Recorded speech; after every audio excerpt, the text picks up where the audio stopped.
Health plus programme 'ਚ ਤੁਹਾਡਾ ਸਭ ਦਾ ਸਵਾਗਤ ਹੈ। ਅੱਜ ਅਸੀਂ ਤੁਹਾਨੂੰ ਲੈ ਕੇ ਚੱਲ ਰਹੇ ਹਾਂ ਮਾਂ ਕਿਰਪਾ ਹਸਪੀਟਲ, ਮਾਚੀਵਾੜਾ ਰੋਡ, ਸਮਰਾਲਾ।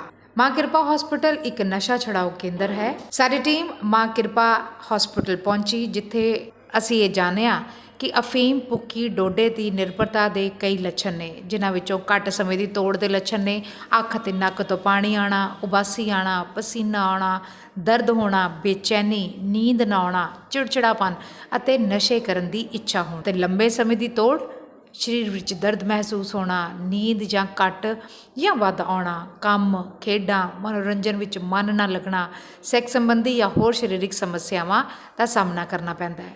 ਸਾਡੀ ਟੀਮ ਨੇ ਡਾਕਟਰ ਸ਼ੰਕਰ ਦੇ ਨਾਲ ਗੱਲਬਾਤ ਕੀਤੀ ਤੇ ਉਹਨਾਂ ਤੋਂ ਜਾਣਿਆ ਕਿ ਨਸ਼ਾ ਕਰਨ ਵਾਲੇ ਵਿਅਕਤੀਆਂ ਦੀ ਪਹਿਚਾਣ ਕੀ ਹੈ, ਕਿਸ ਤਰੀਕੇ ਦੇ ਨਾਲ ਨਸ਼ਾ ਅੱਜ ਸਾਡੀ ਜ਼ਿੰਦਗੀ ਨੂੰ ਖਰਾਬ ਕਰ ਰਿਹਾ ਹੈ। ਉਹਨਾਂ ਨੇ ਨਸ਼ਾ ਕਰਨ ਵਾਲਿਆਂ ਦੇ ਲੱਛਣ ਤੇ ਉਹਨਾਂ ਦੇ इलाज बारे गलबात की। दर्शकों, हेल्थ प्लस प्रोग्राम में आपका स्वागत है। आज हम आपको मिलाने जा रहे हैं माँ कृपा नशा छुड़ाऊ केंद्र, जो सेवाएं दे रहा है अपनी समराला और आसपास के गांव में, और बात कर रहे हैं यहाँ के डॉक्टर साहब से। डॉक्टर साहब, आपका स्वागत है हमारे स्पेशल शो में। हेलो, मैं डॉक्टर शंकर हूँ। मैं यहाँ इंचार्ज हूँ डी एडिक्शन सेंटर नशा छुड़ाऊ केंद्र माँ कृपा हॉस्पिटल में। नमस्कार डॉक्टर साहब, आज का जो सिनेरियो है, जैसे आप लोग यहाँ पर सेवाएं दे रहे हैं, क्या कहना चाहेंगे कि एडिक्शन का जो है बहुत बड़ा एपिडेमिक है पंजाब में, और उसको बचाने के लिए जैसे आप लोग मेडिसिन, काउंसलिंग और सभी चीज़ों का स्मेल है यहाँ पर, क्या कहना चाहेंगे कि ऐसा सेंटर जिसने सैकड़ों की गिनती में नौजवानों को मुख्य धारा में शामिल कर दिया, और अगर एक बंदे को आप लोग ज़िंदगी देते हो तो इसका मतलब है कि 25 जाने उसके साथ जुड़े होते हैं, क्योंकि हर बंदा उसके साथ जुड़ा होता है, जो उसकी फैमिली का होता है, फ्रेंड्स होते हैं। क्या कहना चाहेंगे? आपने सही बोला। नशे के जैसे बस एक इंडिविजुअल नहीं, एक बंदा नहीं, तो उसके साथ पूरी फैमिली, मतलब उसके पीछे 10 लोग उसके साथ जुड़े हुए रहते हैं। अगर नशा को छोड़कर गोली ट्रीटमेंट ले ले तो उसके साथ उसकी पूरी फैमिली से हो जाती है, उसकी कमाई शुरू हो जाती है और उसका सोशल लाइफ सुधर जाता है। और sir, as far as this centre is concern, यहाँ पर काउंसलिंग सबसे पहले तो देखा जाता है कि कारण क्या है, कारण ढूंढते हैं आप लोग, फिर उनकी फैमिली को बुलाते हैं, उनको अटैच करते हैं, और कई बार बहुत सिंपल मेडिसिन के साथ ही, काउंसलिंग के साथ ही वो लोग मुख्य धारा में शामिल हो जाते हैं। क्या कहना चाहिए? हाँ जी, मेरे पास बहुत सारे ऐसे पेशेंट हैं जो कम से कम मेडिसिन और मैक्सिमम काउंसलिंग के साथ उन्होंने नशा छोड़ दिया है और आज अपने काम धंधे पर रवाना हो गए। सर, क्या कहना चाहेंगे कि नशा छोड़ना, जिस तरीके से आप उसको उस चीज़ के लिए अवगत करते हैं, उसको डिटॉक्सिफिकेशन करते हैं, उसको बताते हैं, फैमिलीज को कहते हैं कि ऐसा एटमॉस्फेयर बनाओ जिसके साथ उसको मज़ा आए, उसको लाइफ के साथ एक दोस्ती पड़ जाए। क्या कहना चाहेंगे कि ये जो डी एडिक्शन सेंटर्स जो आपने यहाँ खोला है माँ कृपा के नाम से, और इस पर कृपा हो भी रही है, क्या कहना चाहेंगे? हम सभी पेशेंट को पहले काउंसलिंग करवाते हैं, उसको फैमिली को बुलाकर फैमिली थेरेपी करते हैं, ताकि नशा छोड़ने में फैमिली की अगर इन्वॉल्वमेंट है अच्छे से, उसका नशा छोड़ना उसको बहुत आसान हो जाएगा। सर, आजकल मानसिक डिप्रेशन, जैसे कोरोना का एपिडेमिक चल रहा है, तो बहुत ज़्यादा बढ़ा हुआ है। क्या कहना चाहेंगे कि अगर हम उसको स्टार्टिंग में ही पकड़ लें, और स्टार्टिंग में ही उसको जब वो इस चीज़ की तरफ जा रहा है, तो वो मतलब एक गिल्ली दातन जैसे होती है, उसकी तरह होता है कि पहले मुड़ जाती है, लेकिन बाद में डिफ़िकल्टी आती है, उसमें स्ट्रेंथनेस, उसमें एक अकड़ाव आ जाता है। क्या कहना चाहेंगे कि हमें इस सीज़न में अपने बच्चों के ऊपर ध्यान रखना चाहिए, थोड़ा सा उनकी एक्टिविटीज़ के ऊपर शक नहीं करना चाहिए, लेकिन ध्यान रखना चाहिए। हम लोग भी शक की, मतलब इस तरीके से उनको इन्वॉल्वमेंट हो कि उनको ये नहीं लगे कि हमारे माँ बाप हमारे ऊपर शक करें। आपने हाँ बिल्कुल सही बात बोली है। अगर शक करे, पेशेंट समझो नशा नहीं कर रहा है, घर वाले शक करते हैं उस पर, तो उसको वो गुस्से में बहुत सारे पेशेंट नशे की तरफ मुड़ जाते हैं। लेकिन अगर फैमिली का अच्छे से इन्वॉल्वमेंट हो, उसकी ट्रीटमेंट सही से दे दे, उसको शक ना करे, उसको पूरा सपोर्ट करे ट्रीटमेंट लेने में, तो उसकी ट्रीटमेंट बहुत ही आसान हो जाती है।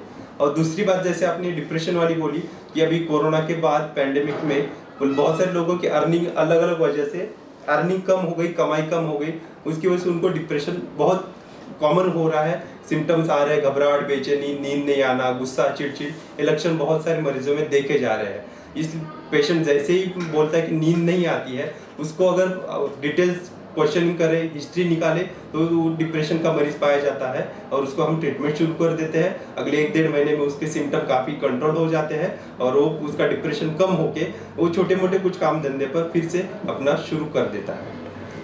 सर जैसे पंजाब की हम लोग पर्टिकुलर बात करें, आजकल कैरियर कॉन्शियस हैं लोग और स्टडी करने के लिए हमें उम्रें बहुत ज़्यादा बढ़ जाती हैं और जो हमारा सेक्सुअल पीरियड है, जिस समय हमें ज़्यादा से ज़्यादा हमारा मन सेक्स के लिए करता है, हमारे हार्मोन जो है सक्रीट हम हार्मोन जो हमारे निकलते हैं, क्या कहना चाहेंगे कि जब हम लोग ये चीज़ें आगे ले जाते हैं, जैसे अब पंजाब की बात कर लें, यहाँ हम लोग मसाले वगैरह खाते हैं तो बच्चा जैसे पहले यंग होता था 16 साल कहते थे 16वां साल चढ़ा, लेकिन आजकल 12-13 साल में ही बच्चे जवान हो रहे हैं। लेकिन ड्यू टू कैरियर कॉन्शियस पहले मैरिज हम लोग 17, 18, 19, 20 साल में कर देते थे, लेकिन आजकल जो मैरिजेज हैं वो 26-27 में हो गया। क्या कहीं ना कहीं जाकर हम ये सोचें कि ये चीज़ भी कहीं ना कहीं जाकर अड़िक्का बन रही है? नहीं, मैं इस बात से सहमत नहीं रहूँगा कि मैरिज लेट करने से नशा हो रहा है या फिर दूसरे प्रॉब्लम में आ रहे हैं। बस ये रीज़न हो सकता है कि जो अवेलेबल है नशा इजीली मिल रहा है और प्लस बहुत सारे लोगों की ये धारणा है कि मैं नशा करूँ तो मेरी सेक्स पावर बढ़ जाएगी, जबकि ये पूरा गलत है। नशा करने से सेक्स पावर बढ़ेगी नहीं, बल्कि उसकी सेक्स पावर कम हो जाएगी और उसके साथ साथ उसकी जो शारीरिक और मानसिक वैसे आर्थिक जो नुकसान होंगे नशा करने से उसके नुकसान बढ़ेंगे।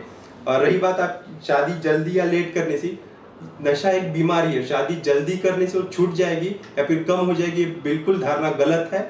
शादी करने से आप एक के साथ दूसरी जिंदगी और दूसरी फैमिली तबाह कर रहे हैं। अगर सिर्फ शादी करने से ट्रीटमेंट उसका अगर ट्रीटमेंट होना है, ये अगर धारणा है ये गलत है। उसके साथ उसकी वाइफ और उनकी फैमिली भी खतरे में डाल रहे हैं। सबसे पहले जरूरी है कि उस बंदे का ट्रीटमेंट करवा ले, वो ठीक हो जाए, कमाने लगे, उसके बाद अगर शादी का सोच सकते हैं। फैमिली के दोनों फैमिली के डिसीजन से शादी का सोच सकते हैं। जैसा न्यूक्लियर फैमिलीज हैं, पहले ऐसा होता था कि हमारा दादा दादी, बुआ, मासी, मासड़ और ये कल्चर था, लेकिन आजकल फैमिली न्यूक्लियर हो गए हैं, कोई पूछने वाला नहीं है। अगर कोई गुस्सा भी आ गया तो पूछने वाला नहीं है। पहले तो 4 जने मनाने वाले होते थे, कोई गुस्सा होता था, भाई तेन की हो गया, क्या है बात है।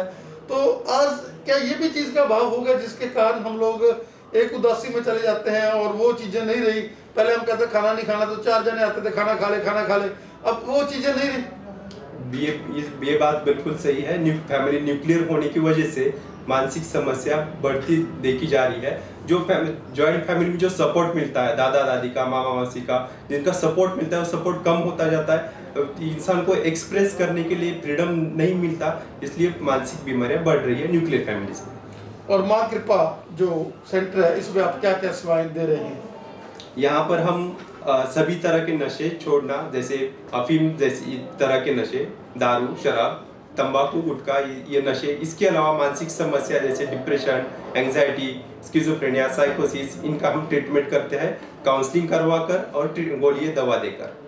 Thank you sir. Thank you sir. माँ कृपा डी एडिक्शन सेंटर जो सेवा कर रहा है और आप एज काउंसलर यहाँ सेवाएं दे रहे हैं, क्या कहना चाहेंगे कि कोई भी टूटा हुआ बंदा, नशे में डूबा हुआ बंदा जब यहाँ आता है और ਤੁਸੀਂ ਉਹਦੀ ਬੰਦੇ ਦੀ ਗੱਲਬਾਤ ਸੁਣਦੇ ਹੋ, ਉਹਦੇ ਅੰਦਰ ਵੜਦੇ ਹੋ, ਕੀ ਕਹਿਣਾ ਚਾਹੋਗੇ ਕਿ ਨਸ਼ੇ ਛਡਾਉਣ ਕੇਂਦਰ ਦੇ ਵਿੱਚ ਕਾਉਂਸਲਿੰਗ ਦਾ ਬਹੁਤ ਵੱਡਾ ਰੋਲ ਹੈ? ਪਹਿਲਾਂ ਮੈਂ ਤੁਹਾਡੇ ਚੈਨਲ ਦਾ ਜੀ ਆਇਆਂ ਨੂੰ ਕਹਿੰਦਾ ਜੇ ਤੁਸੀਂ ਸਾਡੇ ਇੱਥੇ ਮਾਂ ਕਿਰਪਾ ਹਸਪੀਟਲ 'ਚ ਆਏ, ਤੁਹਾਡਾ ਤਹਿ ਦਿਲੋਂ ਧੰਨਵਾਦ ਕਰਦਾ ਹਾਂ। ਹੁਣ ਗੱਲ ਅਸੀਂ ਕਾਉਂਸਲਿੰਗ ਦੀ ਕਰਦੇ ਹਾਂ। ਕਾਉਂਸਲਿੰਗ ਇੱਕ ਬਹੁਤ ਵੱਡਾ ਮੇਨ ਯੋਗਦਾਨ ਪਾਉਂਦੀ ਹੈ। ਜਿਵੇਂ ਕੋਈ ਨਵਾਂ ਪੇਸ਼ੈਂਟ ਆਉਂਦਾ, ਉਹਨੂੰ ਗੱਲਬਾਤ ਦੀ ਪੂਰੀ ਲੋੜ ਹੁੰਦੀ ਹੈ ਤਾਂ ਕਿ ਅਸੀਂ ਉਹਨੂੰ ਉਹਦੀ ਕੰਡੀਸ਼ਨ ਨੂੰ ਸਮਝ ਸਕੀਏ, ਉਹਦੇ ਹਾਲਾਤਾਂ ਨੂੰ ਸਮਝ ਸਕੀਏ। ਫਿਰ ਉਹਨੂੰ ਉਸ ਹਿਸਾਬ ਨਾਲ ਅਸੀਂ ਉਹਨੂੰ ਗੋਲੀ ਦਿੰਦੇ ਹਾਂ, ਡਾਕਟਰ ਕੋਲ ਭੇਜਦੇ ਹਾਂ ਕਾਉਂਸਲਿੰਗ ਕਰਕੇ, ਅਤੇ ਡਾਕਟਰ ਫਿਰ ਉਸ ਹਿਸਾਬ ਨਾਲ ਉਹਦੇ ਕੀ ਉਹ ਨਸ਼ਾ ਕਰਦਾ, ਉਹਦੇ ਕੀ ਕਾਰਨ ਆ, ਉਹਦੇ ਹਿਸਾਬ ਨਾਲ ਫਿਰ ਸਾਈਕੈਟ੍ਰਿਕ ਡਾਕਟਰ ਉਹਨੂੰ ਗੋਲੀ ਦਿੰਦੇ। ਔਰ ਤੁਸੀਂ ਉਹਦੇ ਅੰਦਰ ਵੜ ਜਾਂਦੇ ਹੋ, ਉਹਦੇ ਨਾਲ ਪਿਆਰ ਕਰਦੇ ਹੋ, ਉਹ ਬੰਦੇ ਨਾਲ ਗੱਲਬਾਤ ਕਰਦੇ ਹੋ, ਉਹਨੂੰ ਜਿਹੜਾ ਬੰਦਾ ਕੋਈ ਨਹੀਂ ਸੁਣਦਾ ਤੁਸੀਂ ਉਹਦੀਆਂ ਗੱਲਾਂ ਸੁਣਦੇ ਹੋ, ਤੁਸੀਂ ਉਹਨਾਂ ਨੂੰ ਜੱਜ ਕਰਦੇ ਹੋ ਪਹਿਲਾਂ ਵੀ ਇਹਨੂੰ ਪ੍ਰੋਬਲਮ ਹੈ ਕੀ ਹੈ, ਕਿਸ ਕਾਰਨ ਇਹ ਜਿਹੜਾ ਹੈਗਾ ਇਸ ਚੀਜ਼ 'ਚ ਗਿਆ, ਔਰ ਤੁਸੀਂ ਉਹਨਾਂ ਨੂੰ ਬੜੀ ਡੀਪਲੀ ਉਹਦੇ ਨਾਲ ਕਾਉਂਸਲਿੰਗ ਹੁੰਦੀ ਤੁਹਾਡੀ?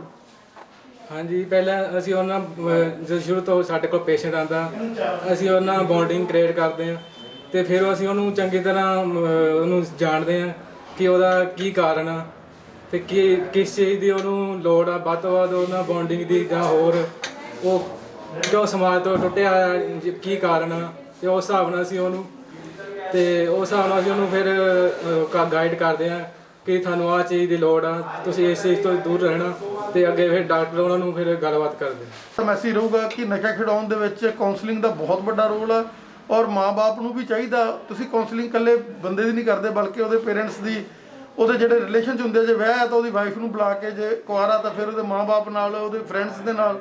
ਕੀ ਕਹਿਣਾ ਚਾਹੋਗੇ ਕਿ ਇੱਕ ਬਹੁਤ ਵੱਡਾ ਇਹ ਨੈਟਵਰਕ ਹੈ?